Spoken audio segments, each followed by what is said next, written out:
Welcome to the Better Birth podcast. Today I am speaking with the wonderful midwife, Olivia, who approached me wanting to talk about the differences in midwifery care in the UK and Australia. And I was really keen to hear whatever you have to say, Olivia, because I know there's a lot of really good birth workers in Australia. I follow a lot of them and I've actually interviewed a lot of them on the podcast. So I'm really intrigued to hear what the differences are and why you do what you do. So do you want to just introduce yourself a little bit for the people that are listening?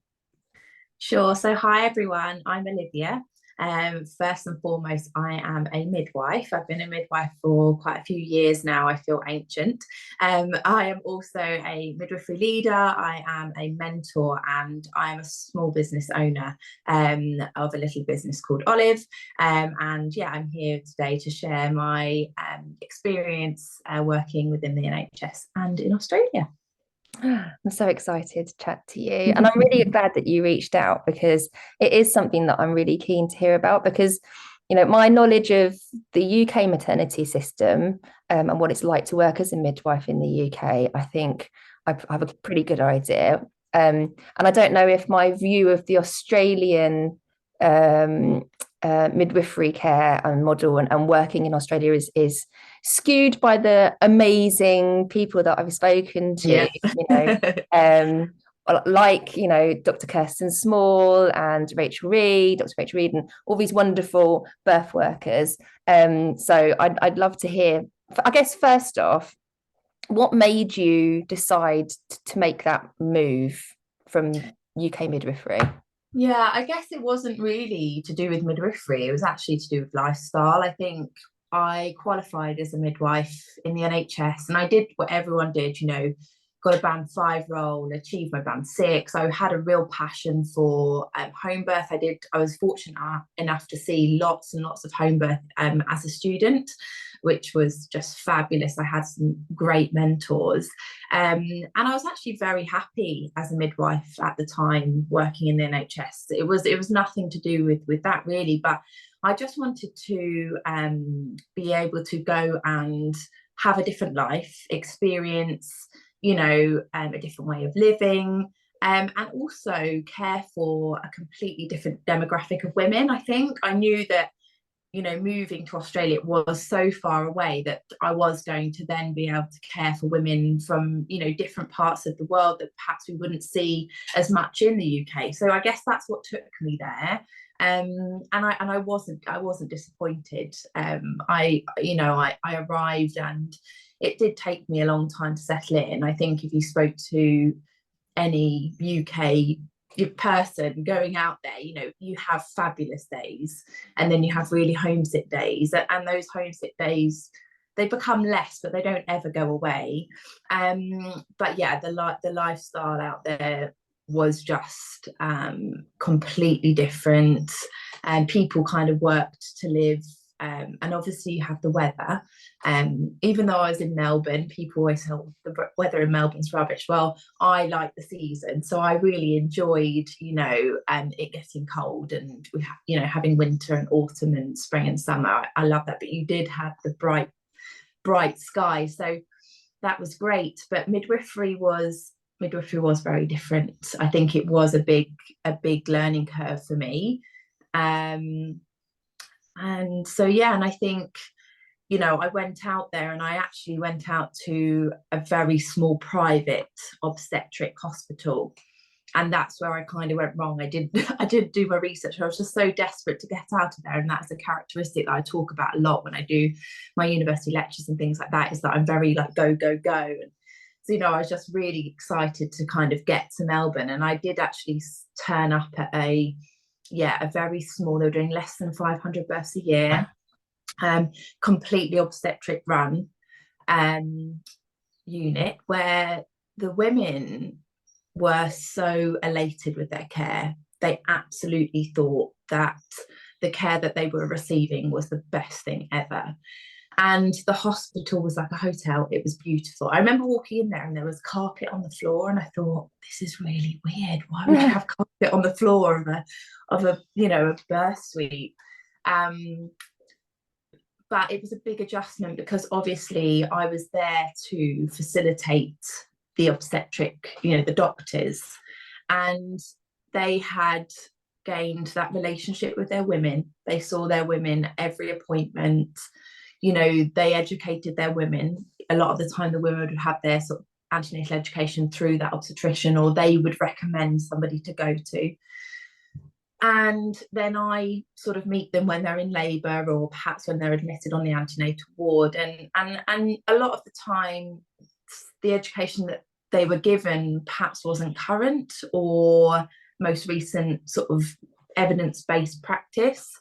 And then it was this moral dilemma about what do you do? They're in labour, they're taking a particular path or route, or they've made choices based on 9 months of relationship building, but it would be perhaps not what I would recommend as a midwife. And that was so challenging.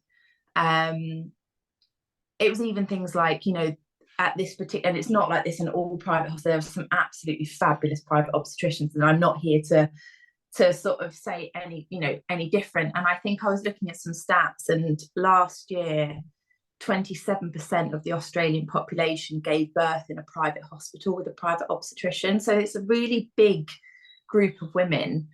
And that's one of the first differences, I guess, is that, you've got 2/3 of women birthing in the public system, like the NHS, right? And then you've got the rest birthing in a private model of care. And we don't have that as much here in the UK. Obviously, we have private obstetrics, but you have to be able to afford to pay for it, right? Yeah. Whereas it's a little bit more accessible in Australia because you have private health insurance.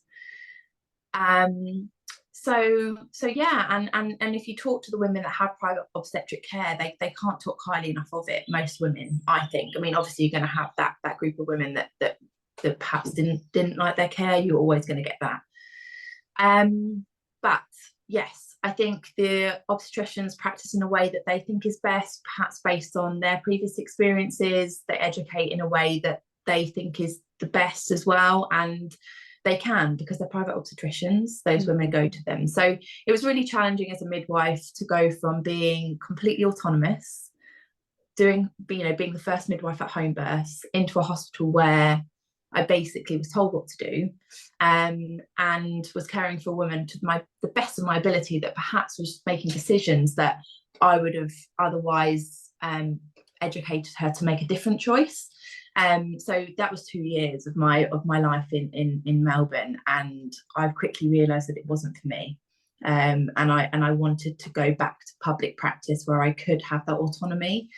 And perhaps have some more continuity with the women. So that was the first sort of introduction, I guess, to midwifery in Australia. And so from there, I used it really to the best of my ability. I did some leadership. I stepped up and was a labour ward coordinator while I was there. But I navigated my way out, and I then became a labour ward coordinator in a massive public hospital that was rapidly growing beyond, it was in one of the biggest growth corridors of Melbourne.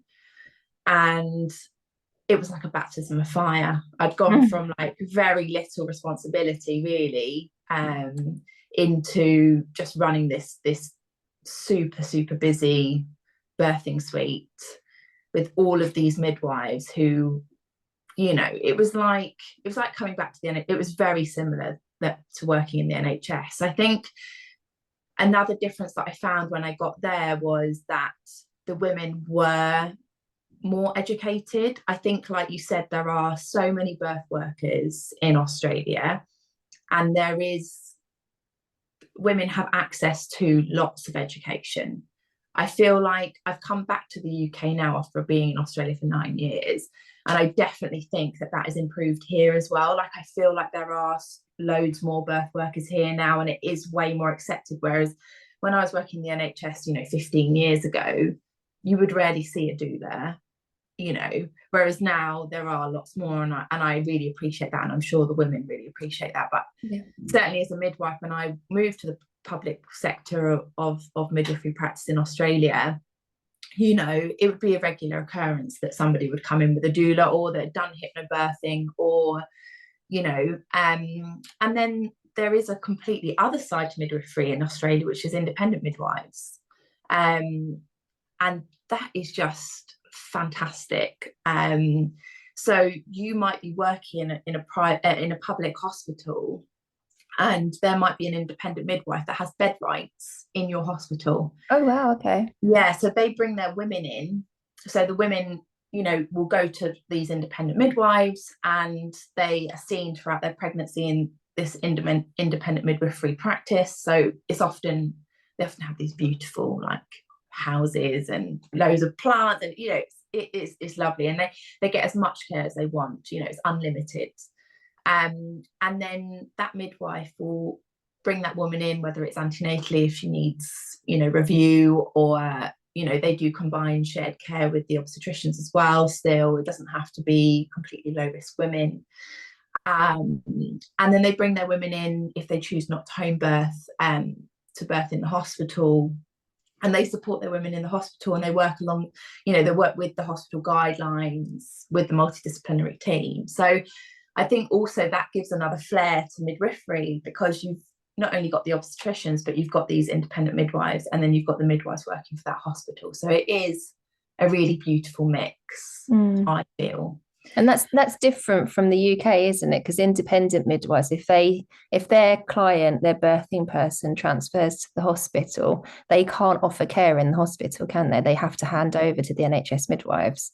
Yeah, absolutely. I think the birthing unit, whoever it is that's, pregnant and supporting that pregnant person, they have to, be cared for by the NHS midwife, and then that person kind of supports them. Whereas in Australia, for the midwives that have the bed rights, they call them, they can actually practice completely independently, but they have to align with the hospital guidelines. But it just means that the midwives can learn from the independent midwives about how they practice. It means that the independent midwives also are really current and up to date, because they're working in a system where things change a lot, and whether that's a lot for the right reasons or wrong, we can go into all of that kind of thing. But yeah, I was working and running this birth suite, and it was just really eye-opening. And I think the women were coming in more informed because they had more access. Now you're going to obviously have the women that still aren't informed, and they perhaps don't have the resources or the money to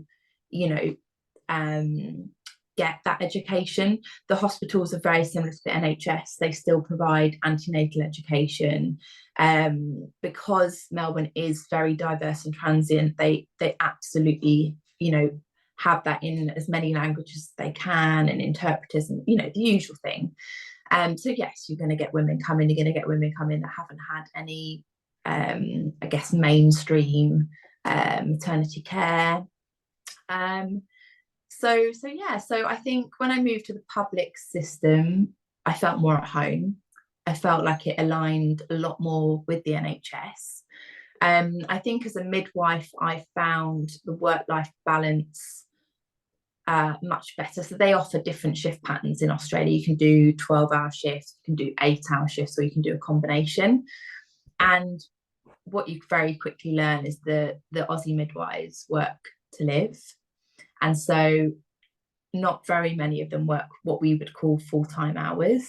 They work, still, a lot of hours, but certainly not sort of up at the 38 hours a week.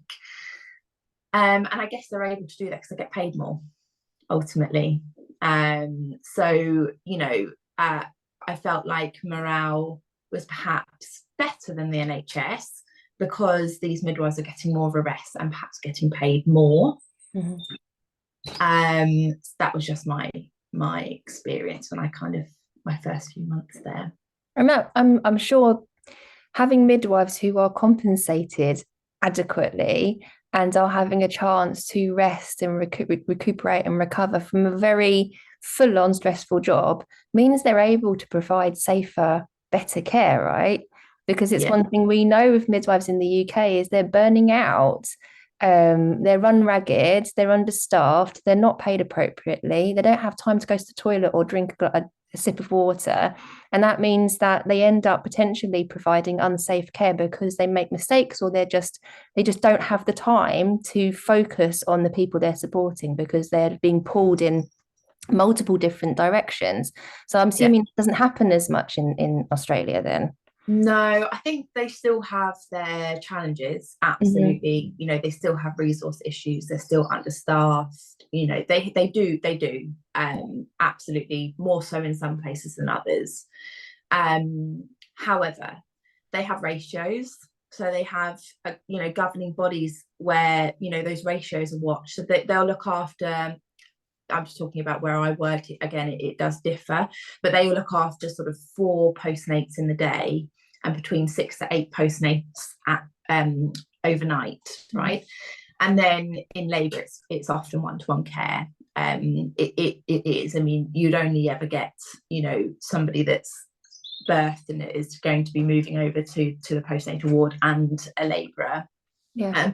So I think not only the pay and the not working full time, but I also think the ratios really help. We all know here, you could be caring for, a full ward of women and their babies, and you have 2 midwives, so it's yeah. I didn't want to come on here and sort of say anything bad about the NHS, because I think what you also have to know is when you're an NHS midwife and you go to Australia, the Australian midwives always want to learn from you because they feel like we are exposed to so much here. We have such autonomy and we are so respected within our profession. Mm-hmm. They are too in Australia, but there's something about NHS midwives that, people gravitate towards you. They want to hear what you've done, where you've been, the people that you've cared for, the experiences that you've had. And yeah, it's lovely. And so that's got to say something for the UK training. And, and I think that is why my business has been so successful, because UK midwives and NHS midwives are so highly sought after by Australia. They know that you are going to come in and you're going to be competent and you're going to give fabulous, care. You are going to be up to date. They know that you have to revalidate and that you have a portfolio. Do you know what I mean? Like there are so many things about midwives here that in Australia they just really want. And I always remember, like, I would be 10 minutes early for each of my shifts, and the Australians are so chilled, they're so laid back, they'll just be there on time. There's none of this early, they'll just be there on time. And that's the difference. It's just a cultural thing, I think. So yes, there's absolutely problems with, not enough midwives here, midwives being burnt out. They do have that in Australia, but I just think they have certain things in place that just make it slightly more sustainable. Yeah, it definitely sounds like there's things that Australia and UK can learn from each other, for sure. Yeah. I just wish that the government and the NHS valued their midwives more, because they do such amazing work. If anyone does want to relocate to Australia, and want to find out more, where can they find you online to have a chat to you? Yeah, so you can look at my website, which I recently launched. It's www.oliveltd, so AULIVE.co.uk. Or you can find me on Instagram, olive.ig as well. I'm always posting. I'm, trying to bring some Aussie midwives over to the UK as well. That's really, I really am about giving back. And the Aussies love Europe. They love to go traveling. So, it's a little bit of a hard sell at the minute, with everything in the media and everything going on with, the NHS. But yeah, come follow me. I talk a lot about how to become an international practitioner. I catch a lot of people that are feeling burnt out, and they go over for 6 months and they have a different experience. They look after a different demographic, pregnant person, and then they come back with this kind of new found, I don't know, passion. And they stay working, and that's what I'm passionate about with my business, is midwifery retention and positive midwifery retention. So it's not about sending all these midwives to Australia, and it's about just giving you a circuit breaker and being able to go and work for 6 months and travel for 6 months. And that's something you haven't spoken about, is Australia as a country, and how beautiful it is, and how vast the landscape is. But me being out there for 9 years, when I came back to the UK, I was like, oh, the weather's not as bad as I thought it was. You always, and then I'm like, oh, like these beautiful days like today, where it's like really bright, and like you really appreciate it. So I'm finding that a lot with my candidates as well. They're feeling burnt out here, they go to Australia for 6 months, and then they do come back and they appreciate it, and they know how amazing they are as well. I think it gives them validation of what an amazing midwife they are. And if I could do that to 10 people in a year, then that makes me really happy. Oh, well, I hope people do reach out to you. Makes me want to go to Australia now. So yeah, my bucket list. Thank you so much for your time today, and I hope everyone gives you a follow. Oh, thank you so much, everyone. I hope you've enjoyed listening, and reach out if you've got any questions. Thank you.